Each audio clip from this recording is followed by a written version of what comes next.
Hey guys, welcome back to another episode of Rain Day Gaming. My name is Rain Day, and today we're going to be playing some 1v1 Joust. That's right, someone had a request, so I decided to do it for you guys, and what a freaking fun game this actually turns out to be. I'm jousting against a Loki today, which I thought was an interesting pick to see against me. I'm usually playing hunters and mages, and people seem like they're much better than Loki, but I thought, you know what, the two assassins, that should be an interesting matchup.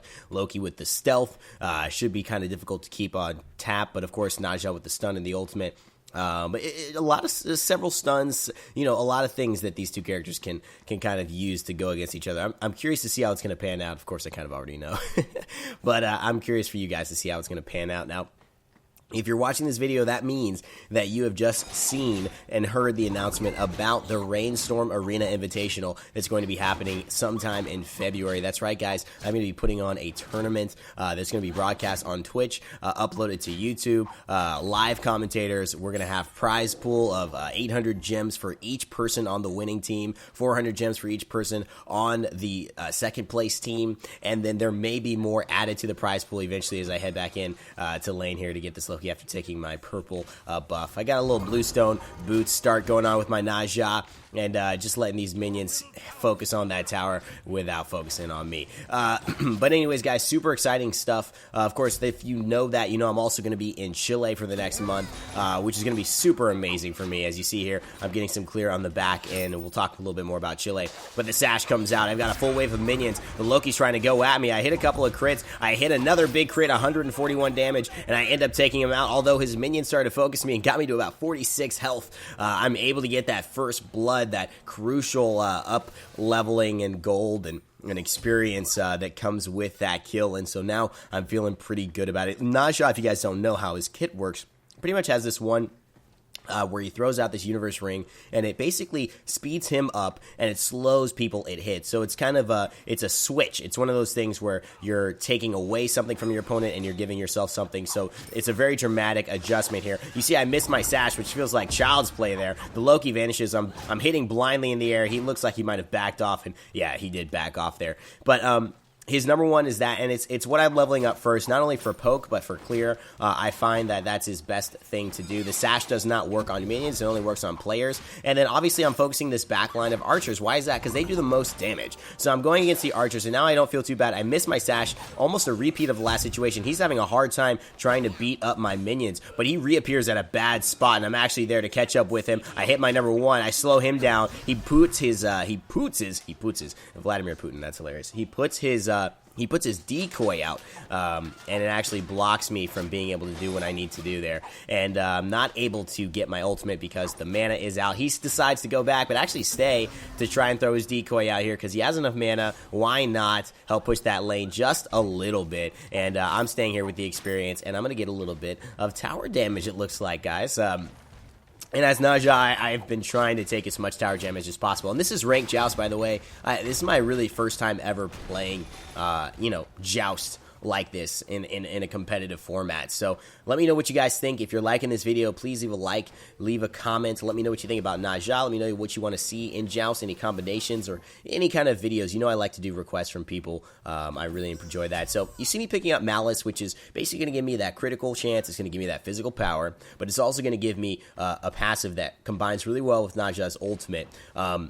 We were talking about his abilities, and his number two, like I was saying, as you see the number three in action there, it basically acts as a basic attack that can critically hit, but it also stuns, and it brings you directly to that person. Of course, the basic attack is at the end, and you see there the universe ring toss catching Loki, and then the ultimate windfire wheels takes him up into the air, and you see those crits. If you haven't played 1v1, basically you have an opportunity to kind of play a small mini video game when you go up there, and every time it says attack, you hit it, and you basically hit it in the right timing and you crit. It's an automatic crit, so you double your damage basically. As you see, the Loki misses his ultimate there while I was under the tower. Probably would have surely taken me out. He had full health, full mana, and now I'm able to escape with the universe ring toss, giving me that extra movement speed. But the Loki is still there, but I get the jump on him with my sash. A very aggressive play. We are both down to the wire, but I pick him up with my universe ring toss and take the kill for the killing spree.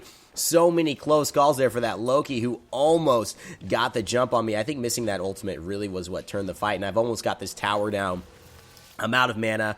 I'm full of luck, let me tell you that. And life is good for me. I'm picking up Malice. And the thing with Malice is what's really good about his ultimate is that you can crit automatically, so you don't have to worry about that. A lot of people would pick Deathbringer because that immediately doubles your chances to crit. Now, a lot of characters go into like Executioner or something more attack speed, penetration based, lifesteal based early on, but with Nezha, you want to go into crit because of his ultimate, meaning that you're going to get those crits and you want to basically hit harder with either Deathbringer or with Malice. What you'll be doing is for each crit, you'll be using a percentage of your physical power as damage over time to the god, and that actually turns out to be a really, really good thing. It actually ends up mathematically doing more damage as it is considered right now because of the reduction to Deathbringer by about 10% of the critical strike damage to do more damage overall. And so I'm here trying to get this tower. I'm looking for the Loki. I'm trying to figure that out.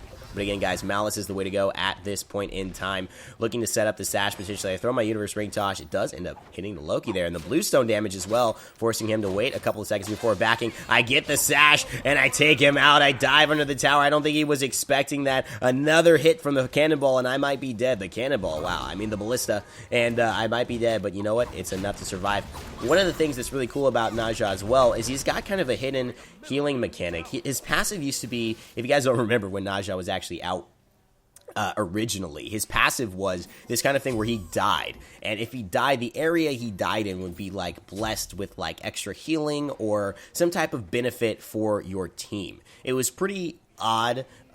It was pretty good, I would say. I would say that it wasn't like very, very good. I would say it was like, okay, it works, but it was just a little weird. And so they actually ended up changing his passive to this passive that where you have these basic attacks. Every basic attack you see that's raising this counter of my Lotus Flower here on the left hand side, going from 9. The Loki ults me in the back. No time to talk. I've got to fight. I sash, turn around. I miss my ultimate though. My Universe Ring Toss hits the Loki once, gives me some movement speed. I hit a basic attack and he lands one as well, but he's got a full minion wave and I'm fighting way too close to them. The Loki is almost dead. I'm almost dead, less than 50 health at a certain point in time, and now I've got to roll. In case he was going and vanishing towards me, I decided to go ahead and get ready for the fight. I've got enough mana. I'm ready to sash in case he comes near me, but it looks like he's backing as well. He doesn't want any of this, and that's probably a smart move, but he definitely could have put me under a little bit of pressure if you had gone aggressively.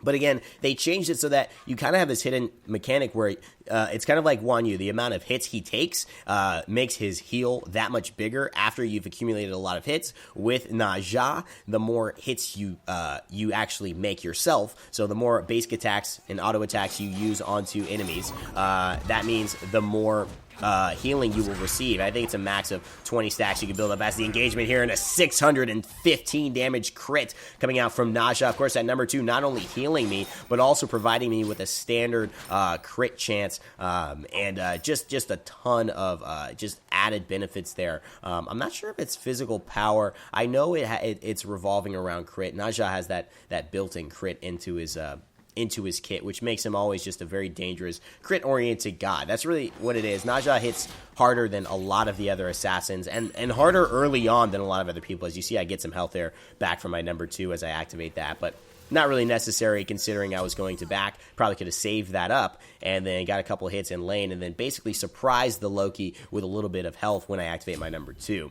Now, a lot of you guys, if you've played Nezha or you haven't, basically my way I like to do them is usually activate my number 2 for that passive, for that crit chance, for the power. It may not grant power, guys. I'm sorry I don't exactly remember what it is, but there's basically there's stats that you get. It's like a steroid. It makes you hit harder and more effectively when you activate your number 2. And so I like to do it sometimes before I use my number 3 onto an opponent, so I'm like already buffed at that time. The Loki appears out of vanish and he ults me right away, but my minions are still alive and I have my ult to take me out of the damage from his minions. I pop back down and the area damage below helps me to clear the wave, and my one big minion is still alive. It's 6-0. So many engagements here, going so close down to the wire, but I keep getting that edge. I think it's because I have the health advantage, I have the level advantage, as you see the red buff here. I'm trying to be very, very mindful of these buffs and keep them all on my timer so I'm aware of them. I have my blue buff now, so I can't pick that up, but I'm just getting it for the experience. Each buff giving me about, let's see, 13 gold, 26 gold on top of 65 gold. So that's 91 gold that I just got there. It's about 180 gold I just picked up. That's going to be very, very helpful in picking up at least things like, my last Aegis or stuff like that. Now, what you'll notice is that I'm prioritizing Aegis because with Loki, a lot of people have asked me, how do I deal with Loki? I'm a mage, I get focused by Loki. And one of the things that you could really do is grab Aegis. And Aegis is just a fantastic item to really counter Loki almost fully because of the fact that Loki is such a burst god, and his burst happens right at the front of his mechanic as he vanishes, but I catch him, however, and the universe ring toss takes him out with the double hit. He vanishes, but that vanish was not useful because right when he did that, I was able to sash him out of that vanish, meaning he no longer had his vanish available. It was on cooldown, and then it was just a fight. He ulted me, but it was not enough. I believe he ulted me in that fight. But anyways, back to the Loki ult, guys. Pretty much what you do is the second you get ulted, there's that period where you're stunned. Now, you can use beads. You get beads out of that if you want. However, the period you're stunned, just take it and immediately start pressing your Aegis. The second you are available to press it, make sure you're pressing Aegis and that it goes on. And you will avoid a ton of his damage. You'll avoid his next basic attacks. You'll avoid the damage over time. Because he's going to have his, I believe it's his 3 activated, which adds damage as well. It's a damage over time effect too. And then you're going to take some of the damage, which I think I don't play a lot of Loki, but I know that basically the most of his damage comes at the front end of that attack. And if you're basically able to Aegis that, you can put him in a position where he's out of tricks. The vanish is like what his main thing is. You see here? And watch, the Aegis comes out. Here's the damage. I'm at 986. Nothing's happening. I use my sash. I pop him up into the air. Crit.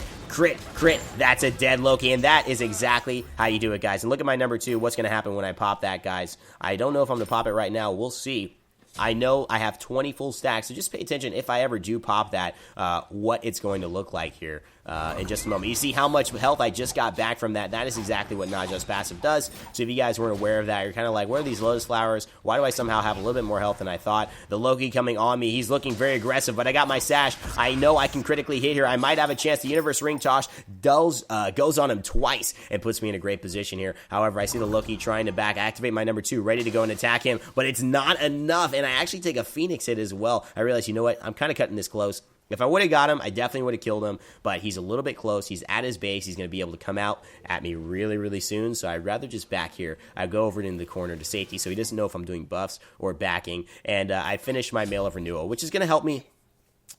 The passive is not going to help me very much right now, because the passive is very in terms of like an engagement, it's a very, sustaining passive. You want that for a team fight. In Joust, basically, it's going to give me a little bit more sustain because it's going to give me my health back after I kill him. But, of course, I'm not going to have to fight anyone else after I kill him. So it's not necessarily as important, but I decided to pick it up. Some of the other Joust items might be higher than the Mean Lion, but I like this because of the cooldown reduction. As you see, I'm going Jotunn's and Mail of Renewal for max cooldown, so I can have my ult, my sash, my Universe Ring Toss versus my clear up as soon as possible. You see, I almost hit the sash there onto the Loki. He's just giving me space and time, which is smart. There's no reason for him to defend. He doesn't have a tower to retreat to.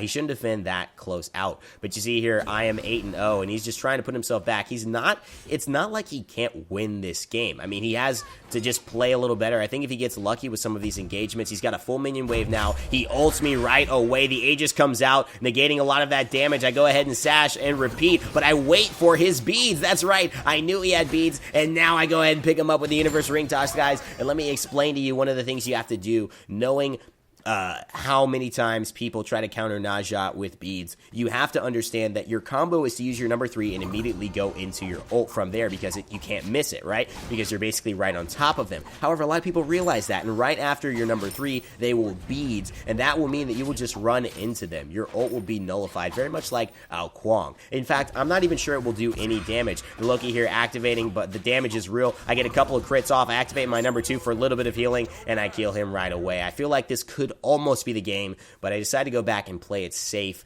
because I do not want to give him anything. I just say, let me take some buffs, let me back into my place, back into my base, and go ahead hang out over there. Remember, guys, I don't even have full build yet, and I'm critting that much. Nezha is super fun to play, especially with an assassin. I was really happy of how this game turned out, and you can see it's a pretty fun one. I hope you guys are enjoying it, and again, if you are, please, leave a like, leave a comment, let me know what you guys think about it. Share it, for crying out loud, if you want to.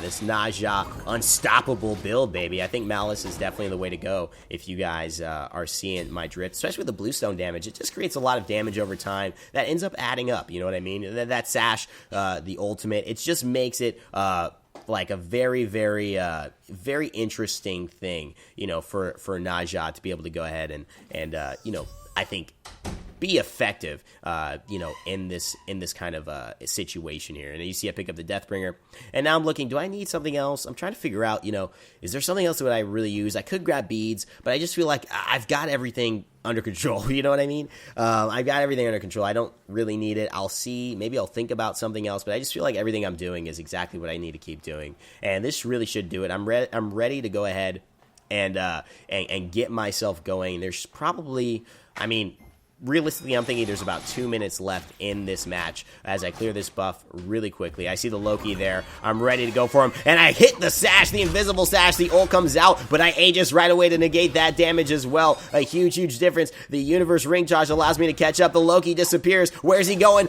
Gotcha, baby, in the ult. Oh my god, it's not an ult, but it feels like one. I see the Loki messages me, how the F, 2 invisible sashes right there. That's right, ladies and gentlemen. That was the highlight for me of this game. That last play and being able to come down. And I think pretty much he's just demoralized. But I see he's coming back in about 2-1-0. So I'm just ready. I know he's coming to attack me. I hit the sash. I throw him up into the ultimate. The 657 crit basically takes away half his life. And then the ultimate basically just seals the deal here. And we're hitting against the Chaos Titan. He surrenders at that point. I'm not sure I would have immediately been able to kill him, but oh man, that was fun. I hope you guys enjoyed that game. You just see the power of Nezha when played correctly. And this goes out to my man, Franco Carranza, who keeps saying he hates Nezha. Well, guess what, Franco?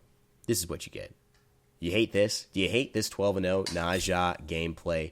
Do you hate what you're seeing right now with those invisible sashes? I don't know, man. You gotta love this guy. And I think I love Nezha because he's very rewarding. He's got great CC. He's one of those assassins that can really play a great role on a team because of his hard CC in so many different ways and taking a character out of a fight. And also his damage is just ridiculous. So if you're able to protect him and able to have a team comp that supports him doing well, you'll see Dare to Care do this on Team Eager, which is one of my favorite teams.